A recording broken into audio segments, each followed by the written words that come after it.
Nahmaduhu wa nusolli wa nusallimu ala rasulihil karim, amma ba'du. Sifat sahabat yang keempat adalah memiliki hakikat ikramul muslimin. Memiliki hakikat bagaimana memuliakan kaum muslimin. Ikram mencakup seluruh kegiatan bermasyarakat. Bagaimana kita dapat hidup bersama di dalam masyarakat, maka kita harus menunaikan hak-hak orang lain. Hak-hak dalam Islam diterangkan secara bertahap. Yang pertama, hak kepada Allah Subhanahu wa Ta'ala dan Rasulnya. Yang kedua, hak anak kepada ibu bapaknya, hak istri pada suaminya. Yang ketiga, hak kepada tetangga, kerabat, dan seluruh makhluk Allah Subhanahu wa Ta'ala. Hak kepada Allah Subhanahu wa Ta'ala, apabila kita tidak menunaikannya, mungkin dimaafkan.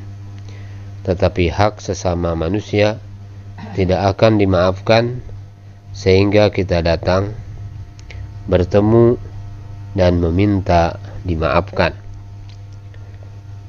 Adapun ikramul muslimin,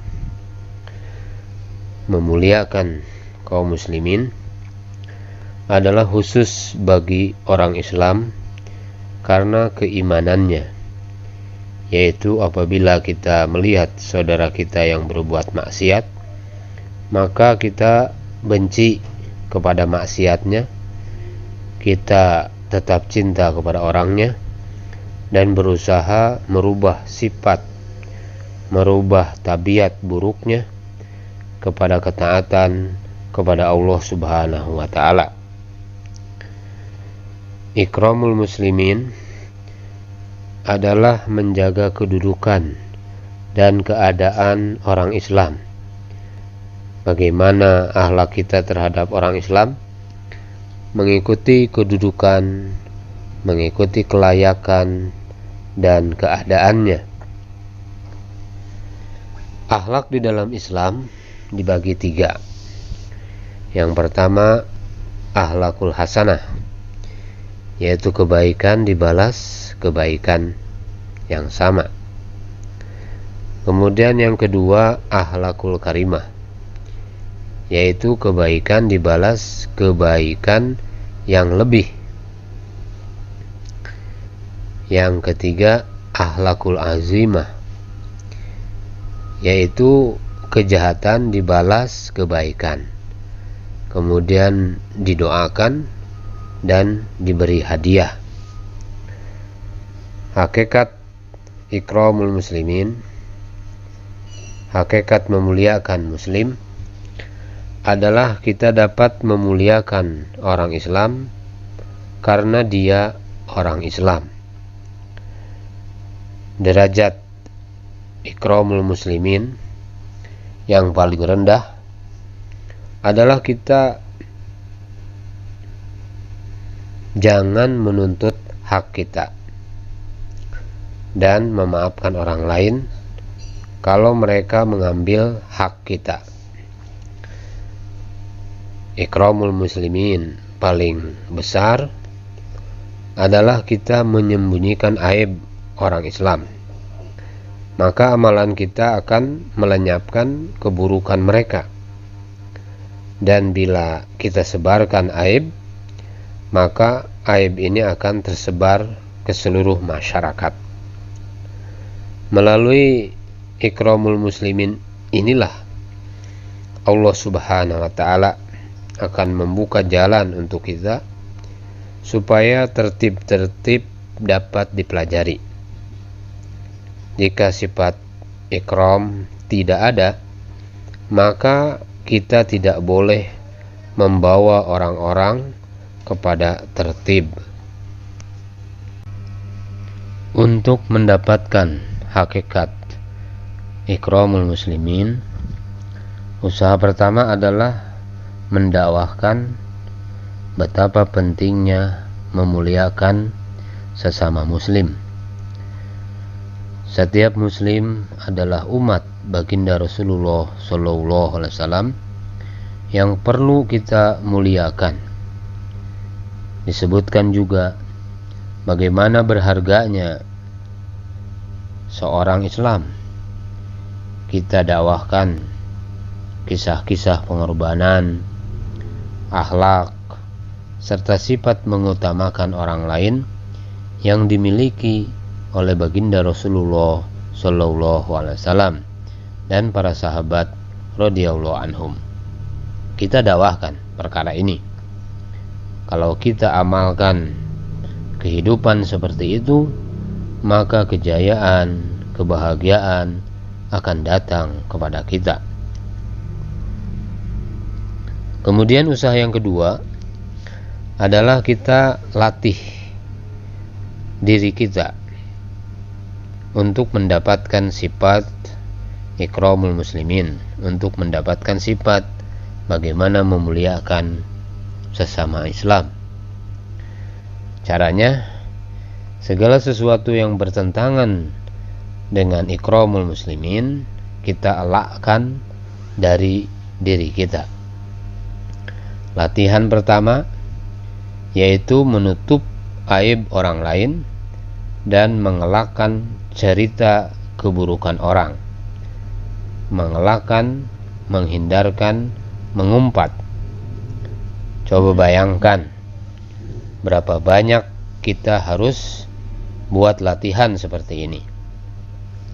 Latih dan usahakan agar kita berakhlak seperti akhlaknya baginda Rasulullah SAW.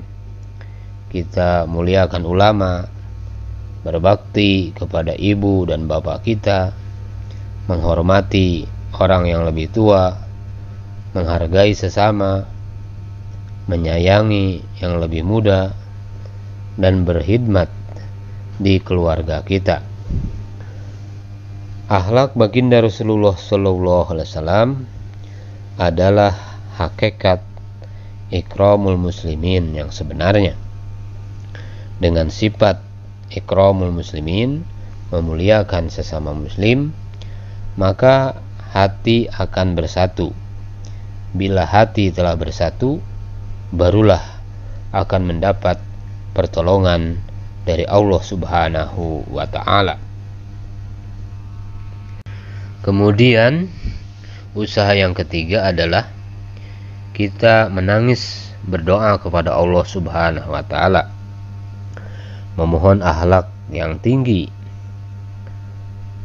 yang Allah Subhanahu wa ta'ala karuniakan kepada baginda Rasulullah SAW.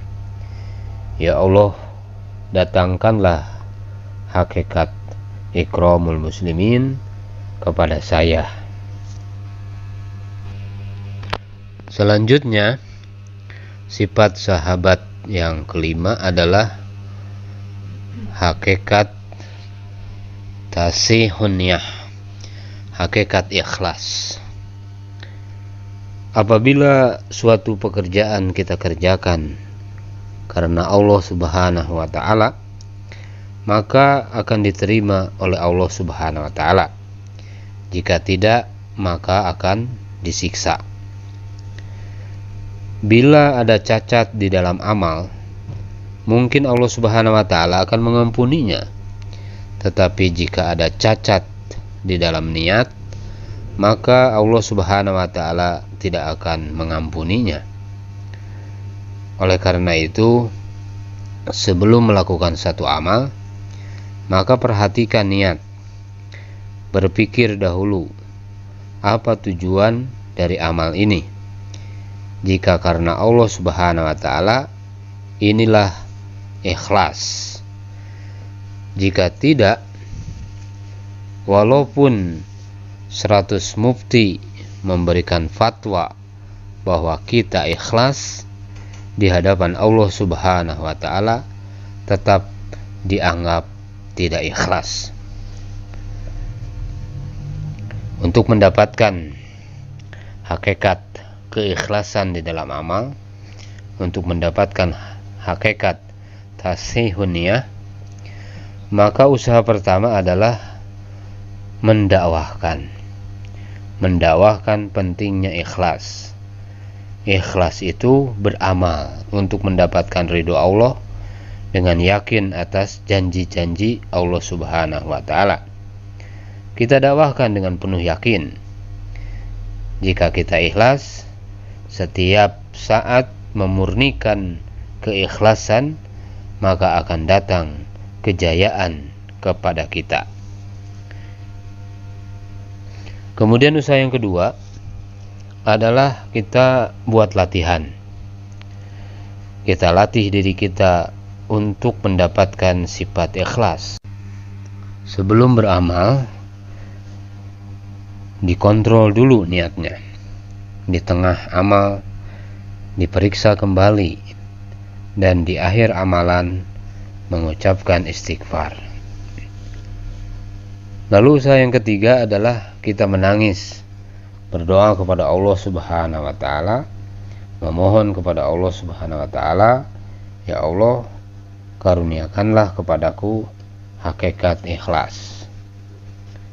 Apabila kita memelihara amal setiap hari dengan istiqomah, maka sedikit demi sedikit akan tumbuh sifat ikhlas. Ikhlas itu adalah rahasia Allah dengan hambanya. Malaikat sekalipun tidak tahu nilainya ikhlas. Rahasia keikhlasan kita Allah Subhanahu wa Ta'ala simpan, sehingga kita berjumpa dengan Allah Subhanahu wa Ta'ala.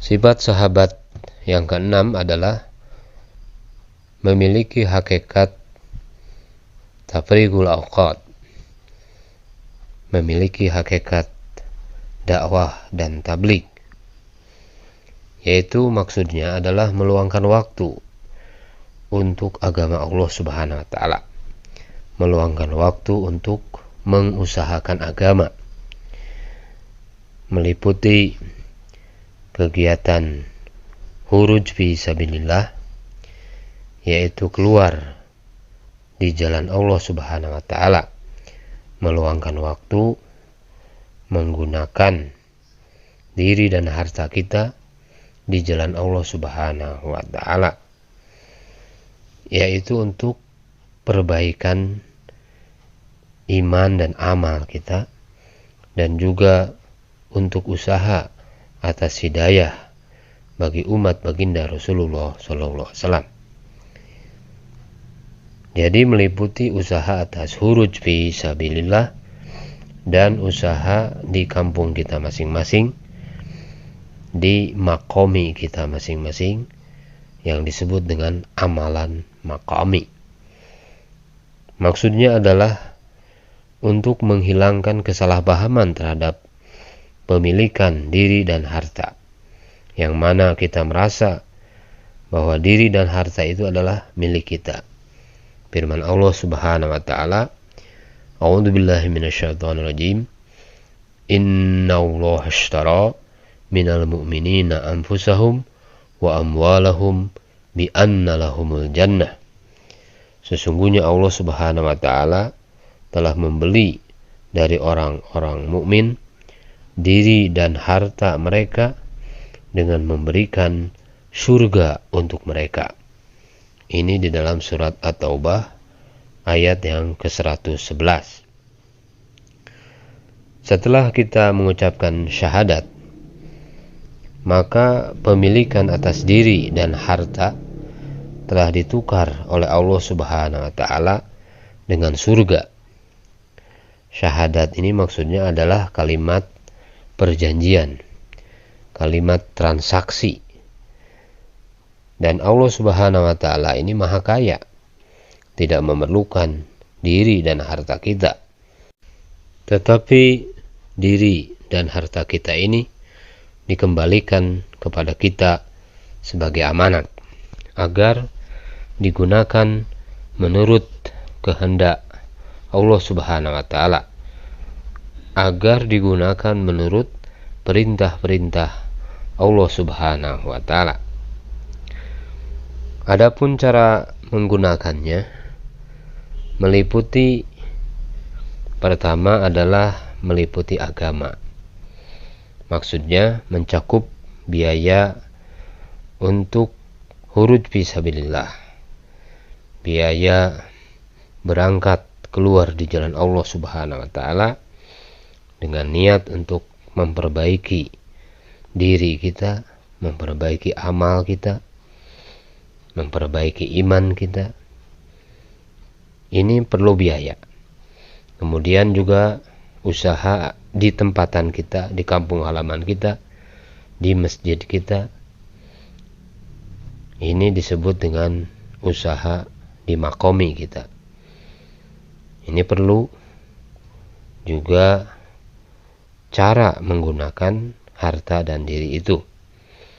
Kemudian yang ketiga adalah nusroh, yaitu membantu jemaah-jemaah dakwah yang sedang bergerak atas islah pada diri dan umat baginda Nabi Sallallahu Alaihi Wasallam. Nah, maka kita perlu membantu mereka, perlu menolong mereka, perlu memberikan dorongan kepada mereka. Nah, ini pun perlu kita gunakan diri kita dan harta kita untuk kegiatan nusroh ini. Kemudian yang selanjutnya adalah untuk ibadah. Maka untuk ibadah pun kita gunakan diri kita, kita gunakan harta kita. Jadi yang pertama adalah untuk agama. Yang kedua adalah untuk menyantuni orang-orang yang memerlukan, memberikan sesuatu kepada orang-orang yang memerlukan. Jadi penggunaan diri dan harta kita ini digunakan untuk hal-hal yang memerlukan, diperlukan oleh orang lain yang membutuhkannya. Kemudian yang ketiga, jika ada sisa, baru untuk keperluan diri dan keluarga. Pada saat ini justru penggunaannya terbalik. Pada saat ini justru penggunaan harta dan diri kita ini terbalik. Kita lebih mementingkan keperluan diri dan keluarga, kemudian setelah itu menyantuni orang-orang yang memerlukan. Nah, baru yang selanjutnya untuk perkara-perkara agama. Padahal mestinya kita menggunakan diri dan harta kita seperti yang telah saya terangkan. Yang pertama adalah untuk agama, yang kedua adalah untuk menyantuni orang-orang yang memerlukan, dan yang ketiga adalah jika ada sisa, baru untuk keperluan diri dan keluarga. Untuk mendapatkan hakikat daripada dakwah dan tabligh ini, hakikat meluangkan waktu di jalan Allah Subhanahu wa taala, maka usaha pertama adalah mendakwahkan perkara ini supaya setiap manusia dibawa kepada usahanya baginda Nabi Sallallahu Alaihi Wasallam.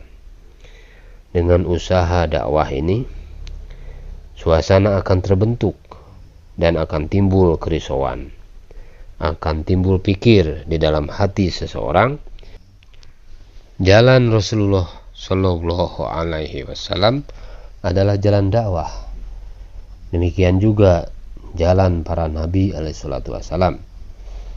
Jalan Rasulullah Sallallahu Alaihi Wasallam adalah jalan dakwah dan pengorbanan, bukan jalan kekuasaan dan harta benda.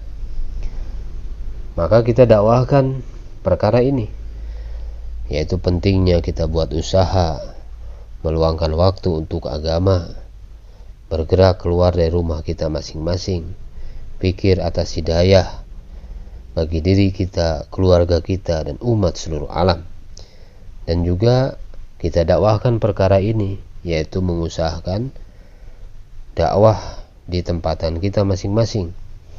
Usaha ini melahirkan sifat-sifat dalam dari diri kita, sehingga jika ini dijalankan, maka kejayaan ini akan datang kepada kita.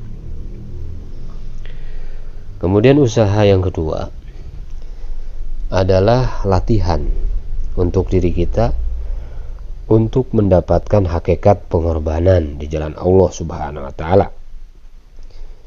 Kita luangkan waktu di jalan Allah Subhanahu wa taala. Belajar praktek, minimal meluangkan waktu untuk agama. Kita keluar selama masa tertentu, minimal 4 bulan. Kemudian kembali ke tempat kita masing-masing, ke makomi kita masing-masing. Kemudian kita buat usaha atas pengorbanan, dimulai dari 10% kehidupan kita belajar meluangkan waktu untuk agama, yaitu setiap tahun 40 hari, setiap bulan 3 hari, dan setiap hari 2,5 jam. Kemudian kita buat amalan di kampung kita masing-masing, buat amalan di makomi kita masing-masing, di masjid kita masing-masing. Kita hidupkan amalan masjid kita dengan musyawarah harian. Kita hidupkan masjid kita, mengadakan musyawarah, ada fikir, kerisauan atas hidayah, bagaimana Allah Subhanahu wa taala turunkan hidayah di kampung kita. Kemudian kita bergerak bersilaturahmi kepada tetangga-tetangga kita. Luangkan waktu 10%, yaitu 2,5 jam. Dan kita buat amalan juga di masjid kita, yaitu dengan buat taklim di masjid kita. Dan di rumah pun kita buat taklim, belajar bagaimana datangkan keyakinan, datangkan sifat ilmu, dan juga adanya proses belajar mengajar di rumah kita. Taklim di rumah setiap hari sekali. Kemudian kita juga bersilaturahmi kepada tetangga-tetangga kita seminggu sekali. Jauhlah pertama kita di masjid kita, berkeliling pertama ini di masjid kita, dan kemudian jauhlah yang kedua di masjid sekitar tetangga kita. Selanjutnya kita meluangkan waktu selama 3 hari istiqomah tiap bulan dari masjid kita. Kita bentuk jemaah dari masjid kita untuk bergerak buat silaturahmi ke masjid sekitar kita, supaya ada fikir, ada kerisauan atas hidayah pada diri keluarga, pada diri mereka yang keluar di jalan Allah Subhanahu wa taala untuk islah dirinya, dan bagi umat di seluruh alam. Kemudian setelah itu kita latih pengorbanan 10%, kemudian ditingkatkan menjadi 30%. Artinya sepertiga hidup dikorbankan untuk agama Allah Subhanahu wa taala, yaitu setiap hari kita luangkan waktu 8 jam, setiap bulan 10 hari, dan setiap tahun 4 bulan kita keluar belajar di jalan Allah Subhanahu wa taala. Kemudian akhirnya sampai pada seluruh hidup kita untuk agama Allah Subhanahu wa taala. Maka saya insya Allah ambil bagian Bagaimana dengan saudara? Kemudian usaha yang ketiga adalah kita menangis kepada Allah Subhanahu wa taala. Ya Allah, karuniakanlah kepadaku hakikat dakwah dan tabligh. Karuniakanlah kepadaku hakikat bagaimana meluangkan waktu di jalan Allah Subhanahu wa taala. Ya Allah, datangkanlah hakikat pengorbanan kepadaku. Untuk mendapatkan hakikat sifat-sifat mulia daripada sahabat tersebut, maka kita harus meninggalkan hal-hal yang sia-sia, baik di dalam ucapan maupun perbuatan. Jika kita tidak meninggalkan kebiasaan itu, maka sifat-sifat tersebut tidak akan datang pada diri kita. Subhanallah wa bihamdihi, subhanakallahumma wa bihamdika, asyhadu an la ilaha illa anta, astaghfiruka wa atubu ilaik.